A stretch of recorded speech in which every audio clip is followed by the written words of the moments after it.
आज की कहानी। भारत के गणतंत्र दिवस की अनकही कहानी। क्यों चुना गया 26 जनवरी? भारत हर साल 26 जनवरी को गणतंत्र दिवस बड़े धूमधाम और गर्व के साथ मनाता है। लेकिन क्या आपने कभी सोचा है इस तारीख को ही क्यों चुना गया? 15 अगस्त क्यों नहीं, जिस दिन हमें आज़ादी मिली थी? 26 जनवरी को क्या खास बनाता है? इसका जवाब भारत की आज़ादी की लड़ाई और गणराज्य बनने के सपने में छिपा है।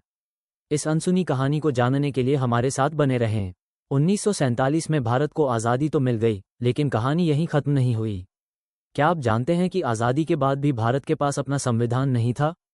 इसके बजाय हम 1935 के भारत सरकार अधिनियम के तहत शासित हो रहे थे, एक ऐसा कानून जिसे ब्रिटिशों ने बनाया था।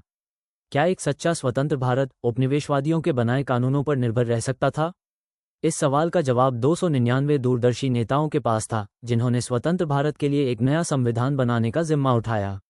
ये काम आसान नहीं था। 2 साल, 11 महीने और 18 दिन इन नेताओं ने बहस की, विचार किया और तर्क किया कि कैसे एक ऐसा संविधान बनाया जाए जो भारत के लोकतंत्र, समानता और न्याय के मूल्यों को अपनाए। कल्पना कीजिए, 500 से अधिक रियासतों और 35 करोड़ से अधिक लोगों के लिए नियम बनाना कितना कठिन रहा होगा। संविधान के निर्माण के दौरान एक महत्वपूर्ण फैसला लिया गया, ये संविधान कब लागू होगा, और यहीं से कहानी दिलचस्प हो जाती है। उन्होंने कोई भी तारीख नहीं चुनी, उन्होंने चुना 26 जनवरी। लेकिन क्यों? चलिए 1929 की एक ऐतिहासिक घटना पर नजर डालते हैं।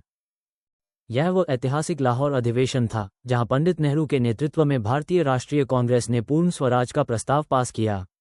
यह वो दिन था जब भारत ने ब्रिटिश शासन से पूर्ण स्वतंत्रता की मांग की थी और 26 जनवरी 1930 को स्वतंत्रता दिवस के रूप में मनाने का संकल्प लिया। जब भारत को 1947 में स्वतंत्रता मिली, तो हमारे नेताओं ने इस ऐतिहासिक तारीख को सम्मानित करने के लिए इसे गणतंत्र दिवस के रूप में चुना। ये सिर्फ प्रतीकात्मक नहीं था, यह अतीत के बलिदानों और भविष्य के वादों को जोड़ने का एक तरीका था। आखिरकार 26 जनवरी 1950 को भारत एक गणतंत्र बन गया। डॉक्टर राजेंद्र प्रसाद ने भारत के पहले राष्ट्रपति के रूप में शपथ ली और संविधान लागू हुआ। ये दुनिया का सबसे लंबा लिखित संविधान है, जिसमें 395 अनुच्छेद और 8 अनुसूचियां हैं। आज गणतंत्र दिवस सिर्फ एक परेड या सार्वजनिक अवकाश नहीं है, ये भारत की ताकत, विविधता और एकता का प्रतीक है। तो अगली बार जब आप 26 जनवरी को तिरंगा लहराते हुए देखें, तो याद रखें, ये सिर्फ एक तारीख नहीं है, ये भारत की अदम्य भावना, उसकी संप्रभुता की लड़ाई और उन नेताओं के दृष्टिकोण का प्रतीक है जिन्होंने एक स्वतंत्र और लोकतांत्रिक राष्ट्र का सपना देखा।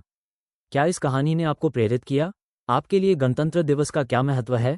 हमें कमेंट में बताएं। और ऐसी और भी अद्भुत कहानियों के लिए हमारे चैनल को लाइक, शेयर और सब्सक्राइब करना न भूलें।